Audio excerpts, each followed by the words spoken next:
بسم اللہ الرحمن الرحیم یا ایہا الذین آمنوا لا تأکلوا الربا اضعافا مضاعفة واتقوا اللہ لعلکم تفلحون واتقوا النار التي أعدت للكافرين ان اللہ وملائکتہ یصلون علی النبی یا ایہا الذین آمنوا صلوا علیہ وسلموا تسلیما اللهم صل على محمد وعلى آل محمد كما صليت على إبراهيم وعلى آل إبراهيم إنك حميد مجيد۔ پچھلے جمعے ہم ربا کے بارے میں، سود کے بارے میں بات کر رہے تھے۔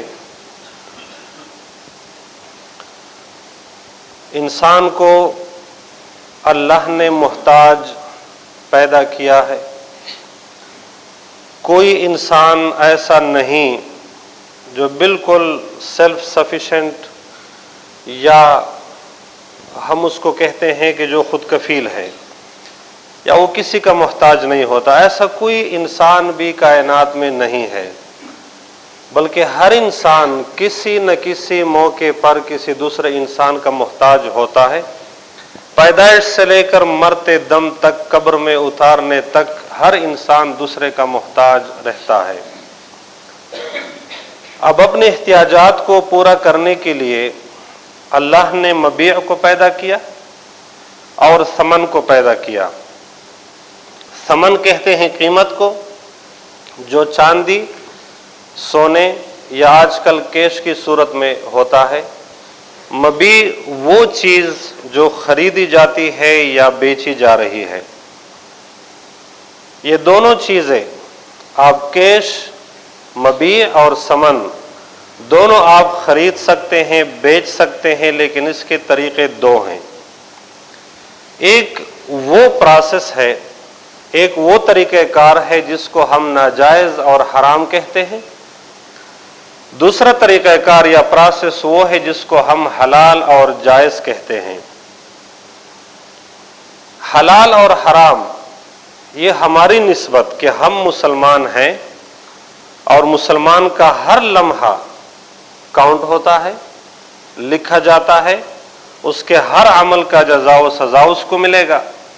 اس لیے ہماری نظر میں حلال اور حرام کی اہمیت ہوتی ہے، اور ہم اس کے پابند ہیں کہ ہم حلال کریں اور حرام سے اجتناب کریں۔ ایک ہندو، ایک غیر مسلم، ایک کافر، ایک مشرک، اس کے لیے کوئی مسئلہ نہیں ہے۔ اس کے لیے شراب اور جوس ایک ہی ویلیو، ایک ہی قیمت، ایک ہی حیثیت اس کی نظر میں ہے۔ تو ہمیں چاہیے کہ ہم ثمن اور مبیع کو جس طرح بھی اس کی ڈیلنگ کرتے ہیں، یوز کرتے ہیں، یا اس کو ہم خرچ کرتے ہیں، وہ اس طرح کرے کہ ہمیں آخرت میں عذاب بھی نہ ملے، گناہ بھی نہ ملے، اور اس دنیا میں رسوائی بھی نہ ہو، اللہ کی ناراضگی بھی نہ ہو۔ اس میں نے یہ کہا تھا کہ فرسٹ پرائرٹی پر ہم ربا کو رکھتے ہیں۔ ربا کیا ہے، اس کی حرمت، اس کے اقسام۔ بنیادی بات یہ ہے کہ قرآن کا ہر حکم جو حرمت یا حلت کا حکم ہے، وہ تدریجاً آیا ہے، یعنی آہستہ آہستہ، سلولی ایک پروسیس کے تحت آیا ہے۔ جس طرح پردے کا حکم ہے، جس طرح شراب کا حکم ہے، جس طرح اور احکامات ہیں، سود کی حرمت کا حکم بھی 4 مراحل میں آیا ہے۔ سب سے پہلے اللہ نے مسلمانوں کو یہ بتایا کہ یہود کی بہت بڑی ایک بری عادت ہے، بہت قبیح ایک بیہیویئر ہے ان کا، اور وہ کیا ہے؟ سماعون للکذب اکالون للسحت، کہ وہ جھوٹ کو بڑے شوق سے سنتے ہیں، کان لگا کے سنتے ہیں، یا تو جاسوسی کی غرض سے اور یا تو فضول واہیات۔ دوسرا کام ان کا یہ ہے اکالون للسحت، سود کھاتے ہیں۔ اللہ نے یہود کی مذمت بیان کی۔ اس سے مطلب یہ تھا کہ کچھ آئیڈیا، کچھ سینس ان مسلمانوں کے ذہن میں آئے گا کہ جاسوسی کی غرض سے، یا کان لگا کر، یا کسی کا پیچھا کر کے، یا خامخواہ انٹرسٹ ہونا کس کے معاملات میں، یہ اچھی بات نہیں ہے۔ خامخواہ کس کے بارے میں کیوں معلومات حاصل کرتے ہو؟ کیا وجہ ہے؟ صرف یہ کہ اس کے عیب، اس کے نقصانات آپ کو معلوم ہو جائیں، اس سے بہتر یہ ہے کہ اپنے نقصان پہ آدمی نظر رکھے۔ اکالون للسحت، یہود کی دوسری عادت اللہ نے بیان کی کہ وہ سود کھانے والے ہیں، سود خور ہیں، لہذا مسلمانوں کو چاہیے کہ اوائڈ کریں اور سود میں مبتلا نہ ہوں۔ اللہ دوسرے آیت میں فرماتے ہیں وَأَخْذِهِمُ الرِّبَا وَقَدْ نُهُوا عَنْهُ وَأَكْلِهِمْ أَمْوَالَ النَّاسِ بِالْبَاطِلِ، یہود کی تقبیح، یہود کی قباحت بیان کرتے ہوئے اللہ فرماتے ہیں کہ یہ لوگ ربا کو لیتے ہیں، ربا کرتے ہیں، اور وَقَدْ نُهُوا عَنْهُ، جبکہ ان کو پہلے بھی منع کیا گیا ہے۔ اجماع امت اس بات پر قائم ہے کہ کسی بھی مذہب میں، کسی بھی شریعت میں ربا کی حلت کی اجازت نہیں ہے۔ قرآن کے اس آیت میں اللہ نے واضح کر دیا وَقَدْ نُهُوا عَنْهُ، ہم نے ان کو بھی سود کرنے سے منع کیا تھا۔ وَأَكْلِهِمْ أَمْوَالَ النَّاسِ بِالْبَاطِلِ، اور لوگوں کا مال باطل طریقے سے، حرام طریقے سے کھانے والے ہیں۔ اس آیت میں تین چیزیں اللہ نے بتا دی۔ کسی کا مال بغیر آپ کے حق کے، بغیر آپ کا جو رائٹ نہیں بنتا، اور خواہ کس کا مال لینا۔ لوگ پھر ناراض ہو جاتے ہیں، ادھر بات کرنا بھی مناسب سمجھتا ہوں، جس طرح آج کل ناتور ہوتے ہیں، بلڈنگ کا ناتور، صرف گھر بتانے میں بھی وہ کہتے ہیں 1000 2000، بلکہ آج کل تو 10-12 ہزار کا ریٹ چل رہا ہے۔ ناتور کس کھاتے میں یہ پیسہ لے رہا ہے؟ مفت میں کمیشن والا، کمیشن خور جو ہوتا ہے، جس کی کوئی محنت نہیں ہے، وہ کس کھاتے میں پیسہ لے رہا ہے؟ آپ دوسرے کے پراپرٹی میں رہ رہے ہیں، آپ نے گھر کرائے پہ لیا ہے اور گھر خالی کرتے ہوئے فنش ہو گئے ہو، اور پھر کہتے ہو کہ مجھے پگڑی دو 5000 اور 10000۔ کس کھاتے میں لوگ لے رہے ہیں؟ آج جاؤ مصفہ میں کیا حال ہو رہا ہے، ابوظبی میں کیا حال ہے، کس کے پاس بھی جاؤ گھر خالی ہے، ناتور نہیں بتائے گا، گھر والا نہیں بتائے گا، جب پیسوں کی بات ہوگی تو وہ کہے گا 10000 دو، یہ گھر خالی ہے لے لو۔ کیوں؟ آپ کی اپنی پراپرٹی ہے تو کرائے پہ دو، آپ کی پراپرٹی نہیں ہے تو آپ کو کیا حق بنتا ہے؟ یہ ہے اموال الناس بالباطل، لوگوں کا مال باطل طریقے سے کھانا، ہڑپ کرنا کہ کوئی حق آپ کا نہیں بنتا، اور مفت میں خواہ کس سے اپنا مال لیتے ہو، اس نے کمایا ہے، محنت کر کے، نوکری کر کے، ملازمت کر کے، بچوں کے لیے کمایا ہے، اور آپ خواہ سانپ بن کر اس کو ہڑپ کر رہے ہیں۔ یا جس طرح پچھلے جمعے اذان ہو گئی، میں نے یہی بات کی، تاکلون او یاکلون اموال الناس بالباطل، سرکاری پراپرٹی پہ آپ کرایہ کیسے لے رہے ہیں؟ اور پھر ظلم کا کوئی حد ہوتا ہے۔ آپ اگر احسان کرتے ہیں، آپ پڑوسی کے گردن پہ چوری رکھ کر اپنا گھر آباد کرنے کی کوشش کر رہے ہو، اور تھوڑا سا ایک لمحے کے لیے سوچو بھی تو صحیح کہ جو لوگ اس طرح کرتے ہیں انہوں نے کیا آباد کیا۔ اللہ نے ایسے عذاب ان پہ مسلط کر دیے ہیں کہ یا تو بیٹا لوفر ہے، یا تو بھائی لوفر ہے، یا تو چاچا کا بیٹا ہے، یا تو اپنا باپ پاگل ہو گیا ہے اور وہ حرام کے حرام اڑا رہا ہے، اور یہ یہاں ذلیل ہو رہا ہے۔ حرام کماتے ہو آخرت کے لیے اتنا کماؤ کہ حرام کا پنڈ اپنے سر پر اٹھا کر میدان قیامت تک جا سکو۔ اتنا حرام مت کماؤ کہ قیامت کے دن پھر وہ اپنا پنڈ بھی نہ اٹھا سکو۔ اللہ نے توفیق دی ہے، احسان کرو۔ اللہ فرماتے ہیں ارحم من فی الارض یرحمک من فی السماء، تم زمین والوں پر رحم کرو، اللہ تم پہ رحم کرے گا۔ حرام کھانا، حرام ایک لقمہ جاتا ہے 40 دن کی نمازیں قبول نہیں ہوتی۔ اور کلیئر کٹ ایک ہی فارمولہ رسول اللہ صلی اللہ علیہ وسلم نے بتایا ہے کہ ہر وہ چیز ناجائز ہے کہ جس کے کرنے پہ آپ ڈرتے ہیں اور لوگوں سے شرماتے ہیں۔ کرایہ دار کیوں پابندیاں لگا رہا ہے کہ مہمان کو گھر نہیں بتانا، کوئی آپ کے گھر نہیں آئے گا، فون نمبر کس کو نہیں دینا، ایسے وقت میں جانا، دروازہ نہیں کھولنا، چیکنگ والے آتے، سب ناجائز۔ یہ کلیئر کٹ اس بات کا ثبوت ہے کہ آپ ایک غلط کام کر رہے ہیں۔ لہذا اللہ نے یہود کی یہ صفت بیان کی ہے کہ یہود کیا کرتے ہیں؟ اخذہم الربا، ایک تو سود لیتے ہیں، وقد نہوا عنہ، جبکہ ہم نے ان کو منع کیا ہے کہ سود مت لو، یعنی تورات میں بھی ہم نے ان کو حکم دیا تھا،